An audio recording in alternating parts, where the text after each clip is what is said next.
ಬೆಳಗಾವಿಯಲ್ಲಿ ಕುರ್ಚಿ ಕದನ ಆರಂಭ ಆಗಿದೆ. ಮಂತ್ರಿ ಆಗಲು ಫೈಟ್ ನಡೀತಾ ಇದೆ. ಡಿಕೆ ಶಿವಕುಮಾರ್ಗೆ ಸಚಿವ ಸ್ಥಾನ ಹಂಚಿಕೆ ತಲೆನೋವಾಗಿ ಪರಿಣಮಿಸಿಬಿಟ್ಟಿದೆ ನೋಡಿ. ಸಚಿವ ಸ್ಥಾನಕ್ಕೆ ನಾ ಮುಂದು ತಾ ಮುಂದು ಅಂತ ಲಾಭಿಯನ್ನ ಮಾಡ್ತಿದ್ದಾರೆ. ಬೆಳಗಾವಿಯಲ್ಲಿ ಕುರ್ಚಿ ಫೈಟ್ ಈಗ ಜೋರಾಗಿ ನಡೀತಾ ಇರುವಂತದ್ದು. ಕುಂದಾನಗರಿಯಲ್ಲಿ ಈಗ ಲಾಬಿ ರಾಜಕಾರಣ ಜೋರಾಗಿದೆ. ಬೆಳಗಾವಿಯಲ್ಲಿ ಕುರ್ಚಿ ಕದನ ಆರಂಭ ಆಗಿದೆ. ಮಂತ್ರಿ ಆಗಲು ಫೈಟ್ ನಡೆಸ್ತಾ ಇರುವಂತದ್ದು. ಡಿಕೆ ಶಿವಕುಮಾರ್ಗೆ ತಲೆನೋವಾಗಿದೆ ಸಚಿವ ಸ್ಥಾನದ ಹಂಚಿಕೆ. ಸಚಿವ ಸ್ಥಾನಕ್ಕೆ ನಾ ಮುಂದು ತಾ ಮುಂದು ಅಂತ ಹೇಳಿ ಲಾಭಿಯನ್ನ ಮಾಡ್ತಿದ್ದಾರೆ. ಕುಂದಾನಗರಿಯಲ್ಲಿ ಜೋರಾಯ್ತು ಈಗ ಲಾಭಿ ರಾಜಕಾರಣ. ಹೈಕಮಾಂಡ್ಗೆ ತಲೆನೋವಾಗಿದೆ ಬೆಳಗಾವಿ ರಾಜಕಾರಣ. ಲಿಂಗಾಯತ ಮುಸ್ಲಿಂ ಶಾಸಕರಿಂದ ಸಚಿವ ಸ್ಥಾನಕ್ಕಾಗಿ ಲಾಭಿಯನ್ನ ಮಾಡಲಾಗ್ತಾ ಇದೆ. ಡಿಕೆ ಸಂಪುಟದಲ್ಲಿಯೇ ಈಗಾಗಲೇ ಬೆಳಗಾವಿ ಸಾಹುಕಾರಿದ್ದಾರೆ. ಸಂಪುಟ ವಿಸ್ತರಣೆಯ ವೇಳೆ ಇನ್ನಿಬ್ಬರಿಗೆ ಚಾನ್ಸ್ ಕೊಡಬೇಕು ಅಂತ ಫಿಕ್ಸ್ ಆಗಿದ್ದು, 2 ಸ್ಥಾನಗಳ ಪೈಕಿ ಲಕ್ಷ್ಮೀ ಹೆಬ್ಬಾಳ್ಕರ್ಗೆ ಈಗ ಸಚಿವ ಸ್ಥಾನ ಸಿಗುತ್ತೆ ಅನ್ನುವಂಥದ್ದು ಹೇಳಲಾಗ್ತಾ ಇದೆ. ಉಳಿದ 1 ಸ್ಥಾನಕ್ಕೆ ಯಾರು ಬರ್ತಾರೆ ಇದು ಸಸ್ಪೆನ್ಸ್ ಆಗಿದೆ. ಇನ್ನು ಉಳಿದಿರುವ 1 ಸ್ಥಾನಕ್ಕೆ ಯಾರಿಗೆ ಅವಕಾಶ ಸಿಗುತ್ತೆ ಅಂತ. ಹಾಗಾಗಿ ನೋಡಿ, ಜಿದ್ದಾಜಿದ್ದಿ ಏರ್ಪಟ್ಟಿರುವಂಥದ್ದು. ಕುರ್ಚಿಗಾಗಿ ಫೈಟ್ ಕದನ ನಡೀತಾ ಇದೆ. ಡಿಕೆ ಶಿವಕುಮಾರ್ಗೆ ಈ ಸಚಿವ ಸ್ಥಾನ ಹಂಚಿಕೆ ಏನಿದೆ ಅದು ತಲೆನೋವಾಗಿ ಪರಿಣಮಿಸಿದೆ. ಯಾಕಂದ್ರೆ ನಾನು ಮಂತ್ರಿ ಆಗಬೇಕು ಅಂತ ಹೇಳಿ ನಾಯಕರ ಬೆನ್ನು ಬಿದ್ದಿದ್ದಾರೆ, ಲಾಬಿ ಮಾಡ್ತಿದ್ದಾರೆ. ಕುಂದನಗರಿಯಲ್ಲಿ ಈಗ ಲಾಬಿ ರಾಜಕಾರಣ ಜೋರಾಗಿ ನಡೀತಾ ಇದೆ. ಹೈಕಮಾಂಡ್ಗೆ ತಲೆನೋವಾಗಿದೆ ಇದು ಬೆಳಗಾವಿ ರಾಜಕಾರಣ. ಒಬ್ಬರಿಗೆ ಕೊಟ್ಟರು ಒಬ್ಬರಿಗೆ ಕೋಪ. ಈಗಾಗಲೇ ಬೆಳಗಾವಿಯಲ್ಲಿ ಸಾಹುಕಾರ ಅಂದರೆ ಒಬ್ಬರಿಗೆ ಅವಕಾಶ ಸಿಕ್ಕಿರುವಂಥದ್ದು. ಇನ್ನು ಲಕ್ಷ್ಮೀ ಹೆಬ್ಬಾಳ್ಕರ್ಗೂ ಈ ಒಂದು ಸಂಪುಟದಲ್ಲಿ ಅವಕಾಶ ಸಿಗ್ತಾ ಇದೆ. ಇನ್ನು ಉಳಿದಿರುವಂತಹ 1 ಸ್ಥಾನದಲ್ಲಿ ಯಾರಿಗೆ ಅವಕಾಶ ಕೊಡುವಂಥದ್ದು, ಯಾರಿಗೆ ಕೊಡುತ್ತೆ ಅನ್ನುವಂಥದ್ದು ಸಸ್ಪೆನ್ಸ್ ಆಗಿದೆ. ಜಾರಕಿಹೊಳಿ ಈಗಾಗಲೇ ಮಂತ್ರಿ ಆಗಿದ್ದಾರೆ, ಬೆಳಗಾವಿ ಕ್ಷೇತ್ರದಿಂದ ಮಂತ್ರಿ ಆಗಿದ್ದಾರೆ. ಲಕ್ಷ್ಮೀ ಹೆಬ್ಬಾಳ್ಕರ್ಗೂ ಕೂಡ ಈ ಡಿಕೆ ಕ್ಯಾಬಿನೆಟ್ ಸೇರ್ಪಡೆಗೆ ಅವಕಾಶ ಇದೆ. ಇನ್ನು ಉಳಿದಿರುವಂತಹ 1 ಸ್ಥಾನಕ್ಕೆ ಯಾರಿಗೆ ಅವಕಾಶ ಸಿಗುತ್ತೆ ಅನ್ನುವಂಥದ್ದೇ ಸಸ್ಪೆನ್ಸ್ ಆಗಿರೋದು. ಜೊತೆಗೆ ಇದು ತಲೆನೋವಾಗಿದೆ. ಯಾರಿಗೆ ಕೊಡಬೇಕು ಅನ್ನುವಂಥದ್ದು ಡಿಕೆ ಶಿವಕುಮಾರ್ಗೂ ಹಾಗೂ ಹೈಕಮಾಂಡ್ಗೂ ತಲೆನೋವಾಗ್ಬಿಟ್ಟಿದೆ. ಒಬ್ರಿಗೆ ಕೊಟ್ಟರೆ ಒಬ್ಬರಿಗೆ ಕೋಪ. ಯಾಕಂದ್ರೆ ನಾ ಮುಂದು ತಾ ಮುಂದು ಅಂತೇಳಿ ಲಾಭಿ ಮಾಡ್ತಿದ್ದಾರೆ. ಫೈಟ್ ನಡೀತಾ ಇದೆ ಇದೇ ವಿಚಾರವಾಗಿ. ಹಾಗಾಗಿ ಈಗ ತಲೆನೋವಾಗಿರುವಂಥದ್ದು. ಲಿಂಗಾಯತ ಮುಸ್ಲಿಂ ಶಾಸಕರಿಂದ ಸಚಿವ ಸ್ಥಾನಕ್ಕಾಗಿ ಈಗ ಸಾಕಷ್ಟು ಲಾಭಿ ನಡೆಸಲಾಗ್ತಾ ಇದೆ. ಉಳಿದಿರುವ 2 ಸ್ಥಾನಗಳ ಪೈಕಿ 3 ಸ್ಥಾನ ಅಂದ್ರೆ 3 ಮಂತ್ರಿಗಳನ್ನು ಕೊಡಬೇಕು ಬೆಳಗಾವಿಗೆ ಅಂತ ಬೇಡಿಕೆ ಇಡಲಾಗಿತ್ತು. ಅದರಲ್ಲಿ ಆಲ್ರೆಡಿ ಸತೀಶ್ ಜಾರಕಿಹೊಳಿ ಮಂತ್ರಿ ಆಗಿದ್ದಾರೆ.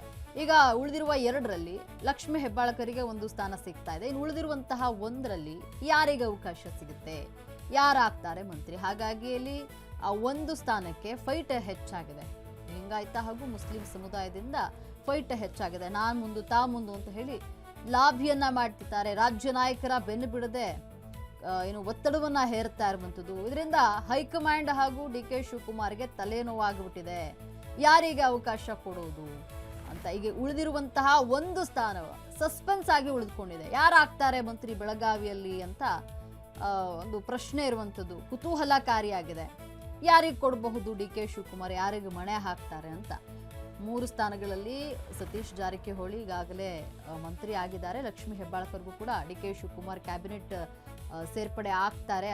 ಏನು ಪಟ್ಟಿ ಫೈನಲ್ ಆಗಿದೆ, ಅದರಲ್ಲಿ ಅವರ ಹೆಸರು ಕೂಡ ಇದೆ ಅಂತ ಹೇಳಲಾಗ್ತಿದೆ. ಇನ್ನು ಉಳಿದಿರುವಂತಹ 1 ಸ್ಥಾನ ಯಾರಿಗೆ ಸಿಗುತ್ತೆ ಅನ್ನುವಂಥದ್ದು ಸಸ್ಪೆನ್ಸ್ ಆಗಿದೆ. ಇನ್ನು ಅಬ್ಬಬ್ಬಾ ಬೆಳಗಾವಿಗೆ 3 ಮಂತ್ರಿಗಿರಿ ನೋಡಿ. 3 ಮಂತ್ರಿಗಿರಿ ಬೇಕಂತ ಕೇಳಿದ್ರು, ಅದರಂತೆ ಕೊಡ್ತಾ ಇರುವಂಥದ್ದು. ಹೆಬ್ಬಾಳ್ಕರ್ಗೂ ಚಾನ್ಸ್, ಸವದಿಗೂ ಚಾನ್ಸ್. ತನ್ನ ಆಪ್ತರಿಗೆ ಮಂತ್ರಿಗಿರಿ ಕೊಡಿಸಿದ ಸಿಎಂ ಡಿಕೆ ಶಿವಕುಮಾರ್. ಸತೀಶ್ ಜಾರಕಿಹೊಳಿ ವಿರೋಧ ಆದ್ರೂ ಕೂಡ ಸವದಿಗೆ ಲಕ್. ನೋಡಿ, ಇಲ್ಲಿ ಬೆಳಗಾವಿಗೆ 3 ಮಂತ್ರಿಗಿರಿ ಸಿಗ್ತಾ ಇದೆ. ಇನ್ನು ಲಕ್ಷ್ಮೀ ಹೆಬ್ಬಾಳ್ಕರ್ಗೂ ಚಾನ್ಸ್ ಸಿಗ್ತಾ ಇದೆ. ಲಕ್ಷ್ಮಣ್ ಸವದಿಗೂ ಕೂಡ ಚಾನ್ಸ್ ಸಿಗ್ತಾ ಇದೆ. ತನ್ನ ಆಪ್ತರಿಗೆ ಮಂತ್ರಿಗಿರಿಯನ್ನ ಕೊಡಿಸಿದ ಸಿಎಂ ಡಿಕೆ ಶಿವಕುಮಾರ್. ಸತೀಶ್ ಜಾರಕಿಹೊಳಿ ವಿರೋಧ ಆದ್ರೂ ಕೂಡ ಲಕ್ಷ್ಮಣ್ ಸವದಿಗೆ ಲಕ್. ಅಂದ್ರೆ ಅವರು ಈಗ ಮಂತ್ರಿ ಆಗ್ತಾರೆ ಅಂತ ಹೇಳಲಾಗ್ತಿದೆ.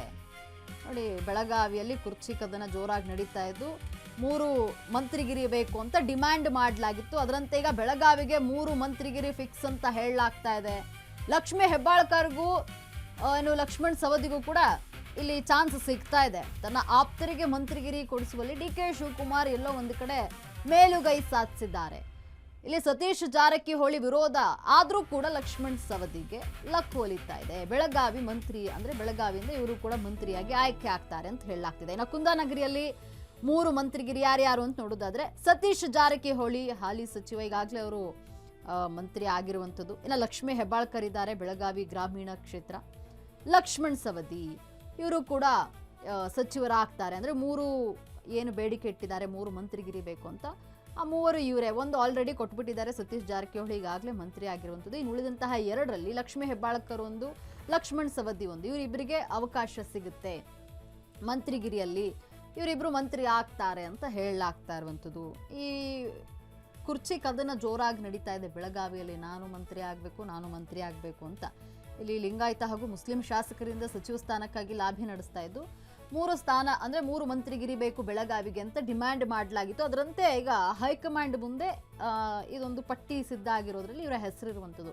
ಬೆಳಗಾವಿಗೆ 3 ಮಂತ್ರಿಗಳನ್ನು ಡಿ.ಕೆ. ಶಿವಕುಮಾರ್ ನೀಡ್ತಾ ಇದ್ದಾರಾ? ಅದರಲ್ಲಿ ಈಗಾಗಲೇ ಸತೀಶ್ ಜಾರಕಿಹೊಳಿ ಅವರು ಮಂತ್ರಿಯಾಗಿದ್ದಾರೆ.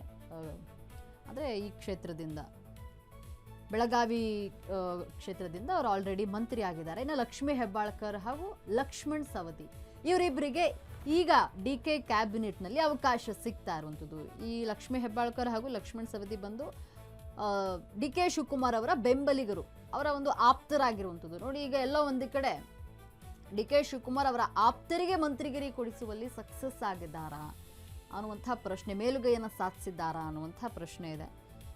ಈಗ 3 ಮಂತ್ರಿಗಿರಿಗೆ ಓಕೆ ಹೇಳಿದ್ಯಾ ಹೈಕಮಾಂಡ್ ಅನ್ನುವಂಥ ಪ್ರಶ್ನೆ ಇದೆ.